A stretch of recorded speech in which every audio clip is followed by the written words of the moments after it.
এছাড়া এটা সত্য যে 2018 সালের রাজনৈতিক ভুল সিদ্ধান্তের কারণে আমাদের ভিতর মোরালি আমরা অনেক ডাউন ছিলাম, আমরা বুঝতে পারছিলাম আমরা কিভাবে সম্পৃক্ত হবো, আমরা নিজেরও কনফিউজ ছিলাম।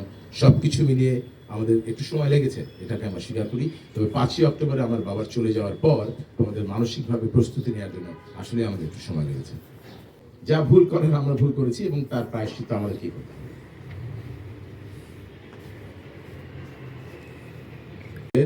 বিশেষ করে আমার এই পদক্ষেপকে সুবিধাবাদী পদক্ষেপ হিসেবে বিবেচনা করেছেন, যার ফলে আমার নেতৃত্বের প্রতি আস্থা এবং দলের জনপ্রিয়তা হ্রাস পেয়েছে। এই ভুল সিদ্ধান্ত গ্রহণের দায় দলের মুখপাত্র হিসেবে আমি স্বীকার করে নিচ্ছি।